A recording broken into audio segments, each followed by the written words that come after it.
Hello, and welcome to the Brutal Iron Gym podcast, where our goal is to cut through the BS and deliver the brutal truth about topics related to health and happiness. Today's podcast number 2242. The topic is training, and the title is Going Off Program. I wanted to make a podcast about my thoughts towards clients who go off of their program. This is going to be for any client, but specifically for competitive clients, because what we're doing in their program is always intended to be on the absolute edge of what is best. Meaning, if there was space to do more, to get more, we would have already filled that space. If there is any space, it is strategically left to prevent long-term injury. Essentially, my job, what they're paying me for, and if you're listening to this and you're one of my clients, you've already made this decision, to hopefully trust in me, and we would work together to create a program that was already optimizing what's absolutely best for you. You want you to be successful, but I also want you to be successful. And sometimes people would think, I'll have people who ask me for diets and I'll rate them a diet and they're like, this is going to make you fat, isn't it? And I was like, why the hell would I make you, why would I write a diet that make you fat? I wouldn't want to do that to anyone as a person to a person, but I also wouldn't be in business if I wrote diets that made people fat when their goal was to get unfat. So my job is to make you super freaking strong, jacked, super fit, whatever the hell your goal is. I want you to achieve that as much as you want to achieve that, not only as a person who's grateful for the opportunity to be asked to be involved, and just like person helping a person, but also business sense. It makes sense for me for you to be really freaking happy, because then you stay with me as a client and you recommend me to your friends. There is zero incentive for me to do anything that would be detrimental for any of my clients on a moral, ethical level, let alone a business level. With all that said, when I'm writing programs, I do genuinely try to optimize absolute every element I can think of. Now, I've been writing programs for people since I was 16 years old.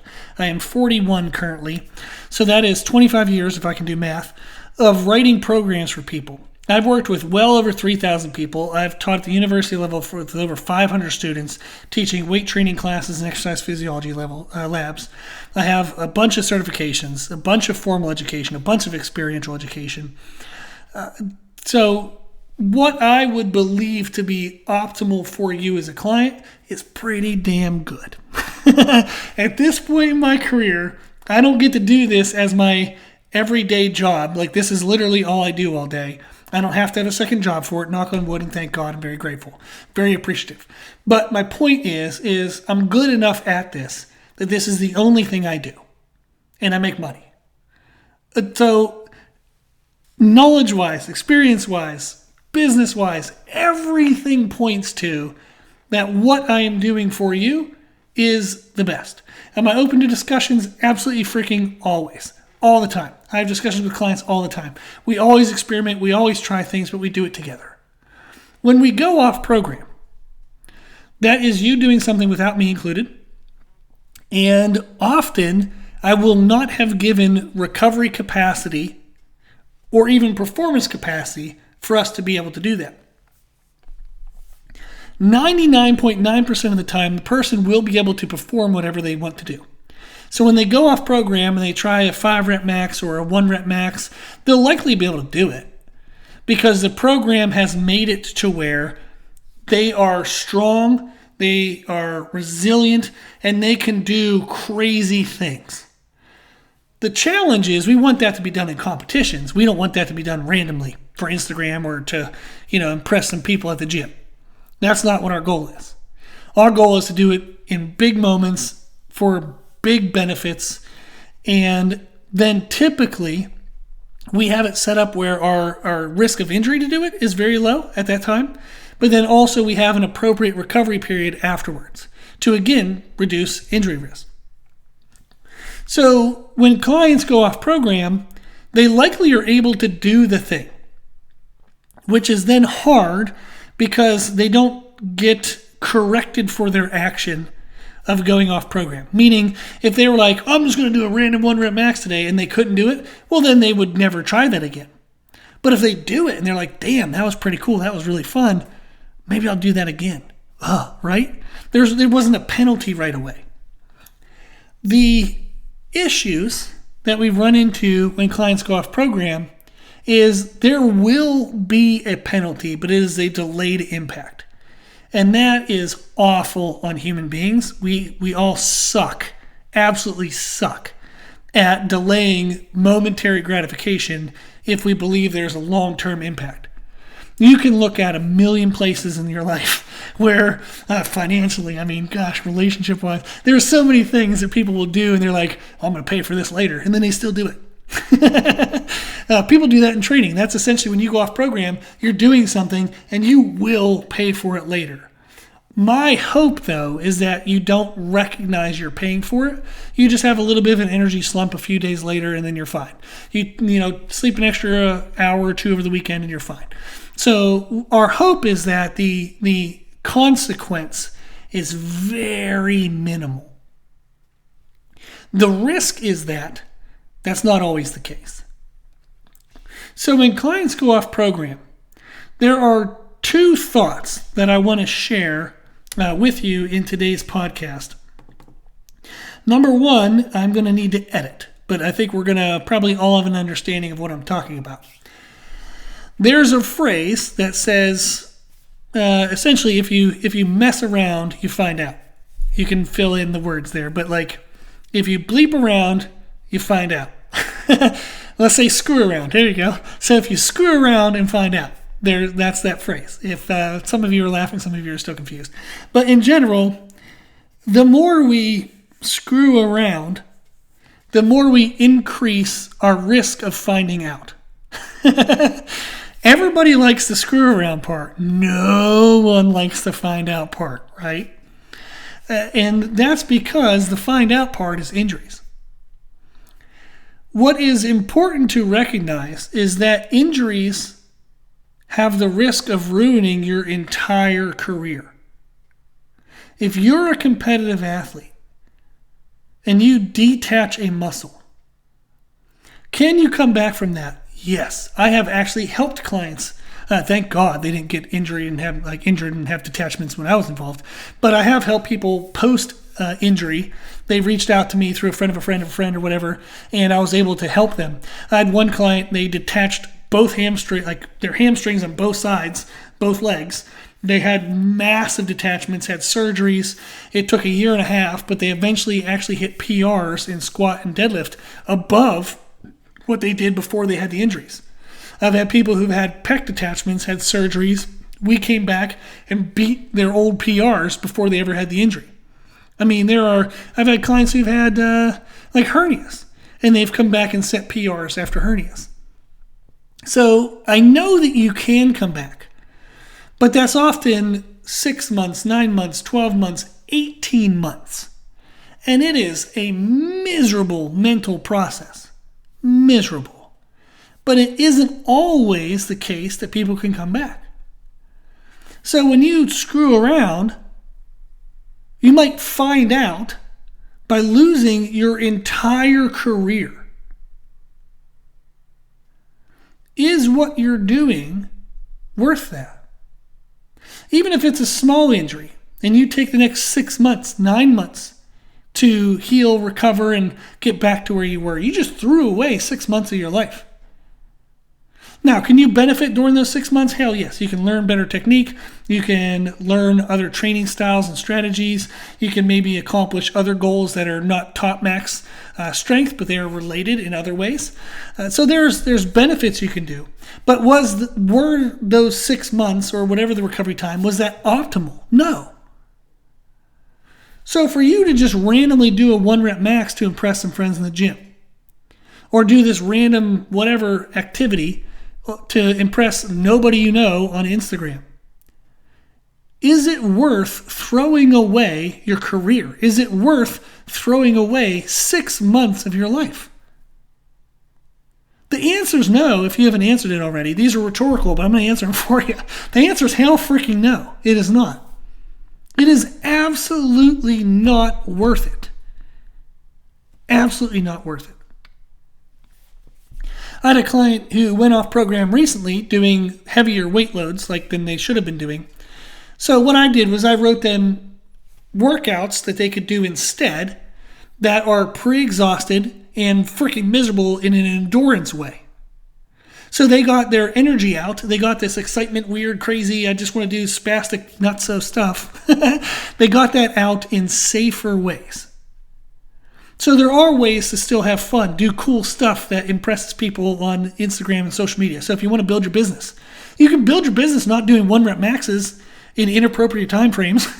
You can build your business by saying, can I squat 135 pounds for 1,000 reps? And make that a workout on Instagram. That's pretty freaking cool. I think people watch that, right? So find safer ways to screw around.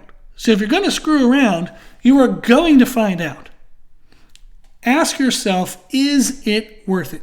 Is it worth losing my career? Is it worth losing 6 months, 9 months, 12 months of optimal progress? The second thought is what I would encourage anyone to do is to think like a professional.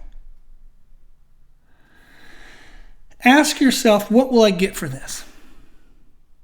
When you look at professionals in any field, in any area, whether that's physical realm, business, financial, anything, they do what provides value. If something provides value, they do it, and they do it intelligently. If something doesn't provide value, they don't even do it. They don't do it a little bit. They don't do it all just here and there. They just flat out don't freaking do it. If there's no value, why in the hell would they do that? It provides no value. Duh, right? So we have to ask ourselves, is going off program to do this 1-rep max, to do this 5-rep max, to do this crazy thing, what value do I get for this? We want to think like a professional. If there is value, do it intelligently. If there isn't value, don't even freaking do it. My stance as a coach, number one, is that I'm grateful. I am genuinely grateful to work with each person I get to work with. You are helping me live out a passion in something that I enjoy doing. I've talked about this all the time, is even when I'm not writing programs for clients, whether that's nutrition or training programs, if I'm just sitting down to eat lunch, I'm listening to nutrition, training, or business related content.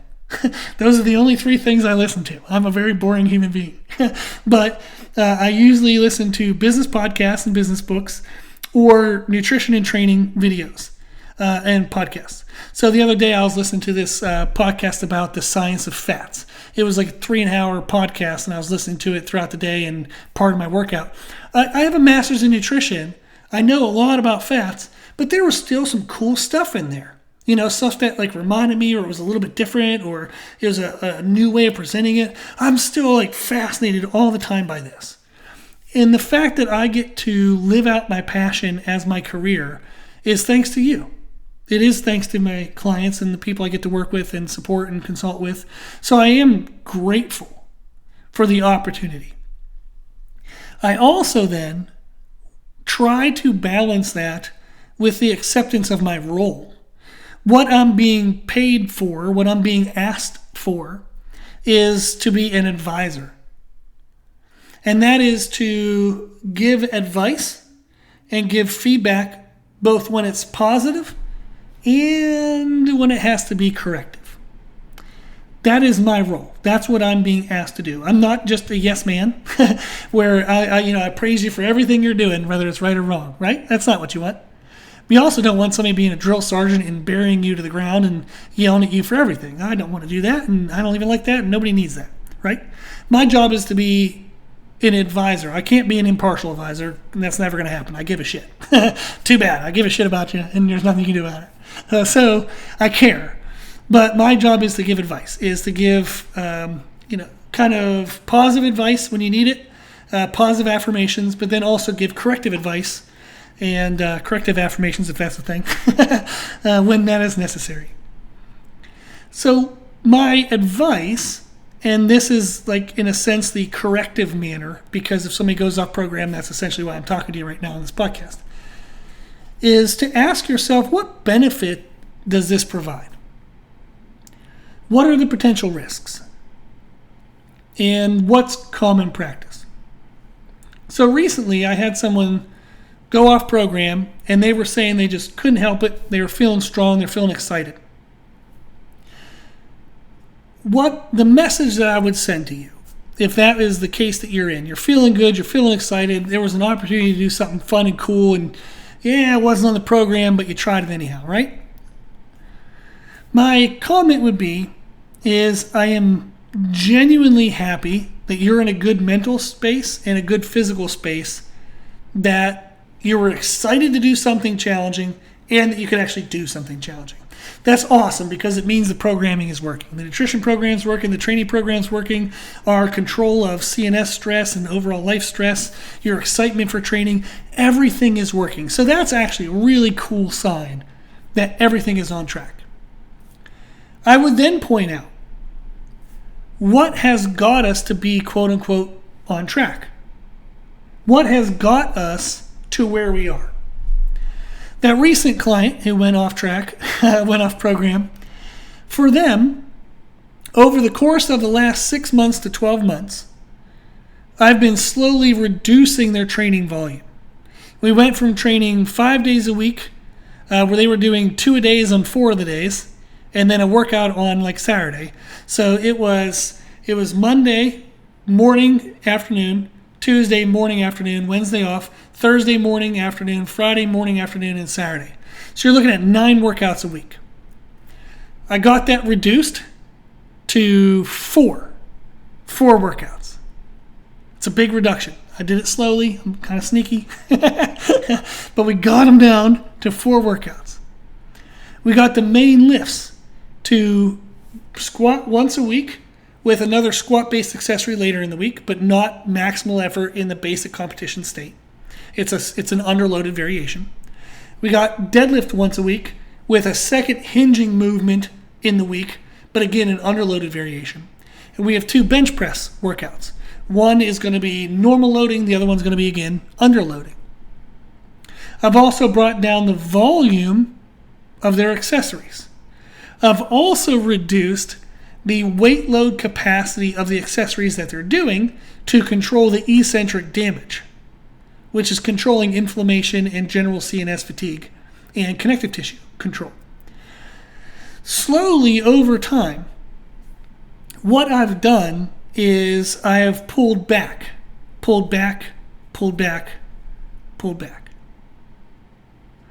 So what has worked? What has gotten them to this place of feeling so crazy strong, they're too excited, they can't even hold themselves back? What has gotten us to such a good place is being patient and rest. Be patient and rest. Be patient and rest. When you're in the gym, max out everything you do, but only do what's necessary. Patience and rest. Patience and rest. That has got them to where they are. All PRs across the board in their whole 10 plus year career. What will continue to work? If it's gotten us here, what will get us to the next place? Patience and rest. Patience and rest.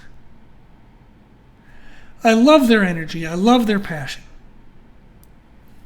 But I have never, ever, ever in my 25-year career, 3,000 plus clients, 500 plus students, and then just being in this industry watching thousands and thousands and more people go through the process, I have never seen anyone at an elite level of strength do more, recover less, and become better. Never, ever has do more, rest less, been successful. Do more, rest less when you're already elite, when you're already the best, is not the right approach. The best people in their arena, again, across all disciplines, physical, business, finances, everything, they all believe in work smarter, not harder. That's a general, that is applicable to everything in life. Work smarter, not harder. Sometimes harder is necessary, but not when you're already elite, not when you're already advanced. When you're already a great athlete, harder isn't your problem. Actually, less hard is probably your problem. You're probably pushing yourself too much. Type A to the extreme, right? I would urge everyone listening to this podcast, that if you're going to go off program, do it intelligently. And how I would define that is stay away from max efforts, in regards to weight loads.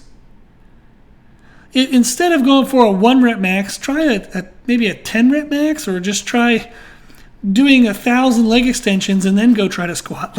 Pre-exhausted, just do something. Oh, for the love of God, do something other than the most risky freaking thing you can possibly do. Don't do the thing that if it's a percentage, a half a percentage off, it ruins your career. It throws away 6 months of your life. If you screw around, you're going to find out. Screw around a little bit smarter.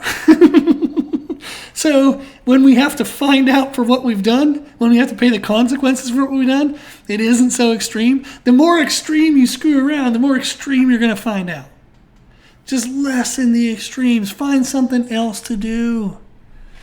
Try to do a CrossFit rower and say how far can I row in 10 minutes. That is super intense. You're going to destroy yourself. You're going to have the satisfaction of doing something crazy and fun, but you're not going to blow out your kneecap. You're not going to rip off your adductor.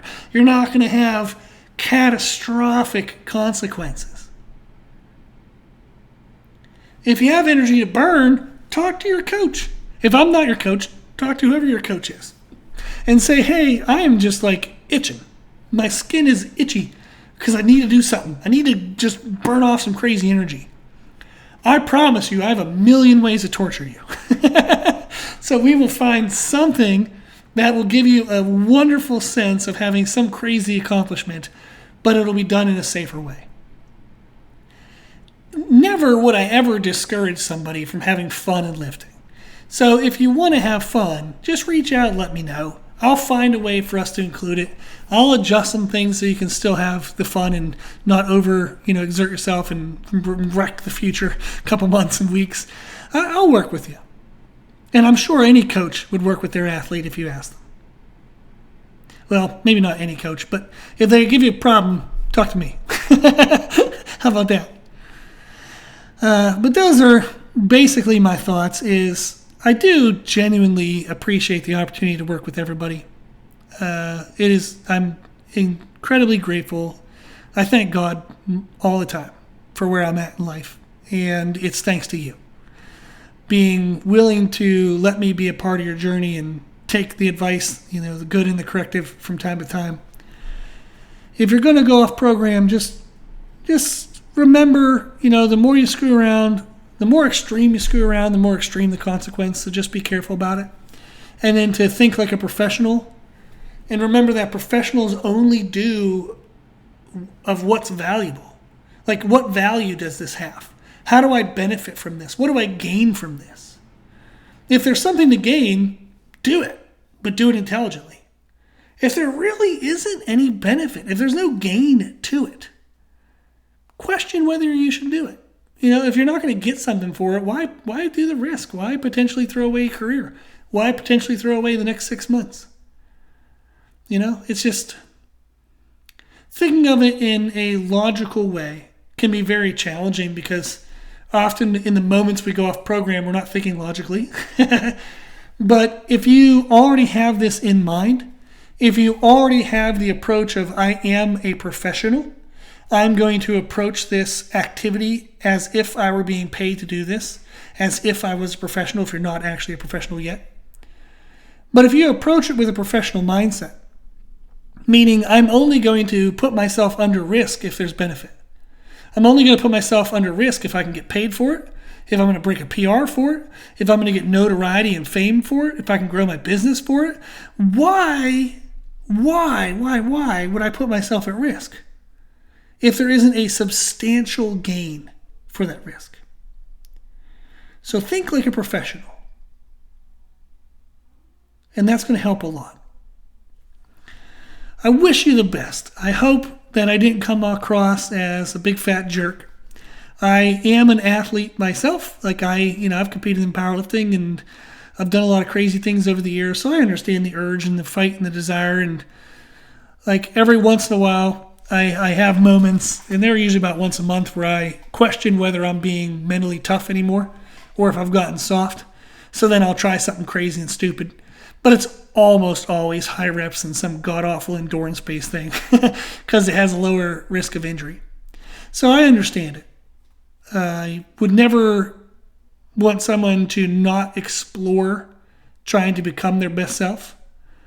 What I would encourage is, if you are a client of mine, let me come along in that journey. Let me be a part of it. And then we can think through it together. Okay? Awesome. Hopefully that was helpful. I appreciate you listening. I appreciate your time. If you have any questions, just email me at brutalironjim@gmail.com. If you like the podcast, please share the podcast. And then if you want to support the podcast, you can do that with a donation on the website. You can also buy your supplements from Nutricost.com. That's where I get mine. You can use the code BrutalIron10 for a 10% discount. And then whatever you spend, we get a 10% commission. So it's a pretty awesome way for you to get great supplements at a great discount and give back to a great cause. If you like the information we share in the podcast, you can find more from us on our social media channels.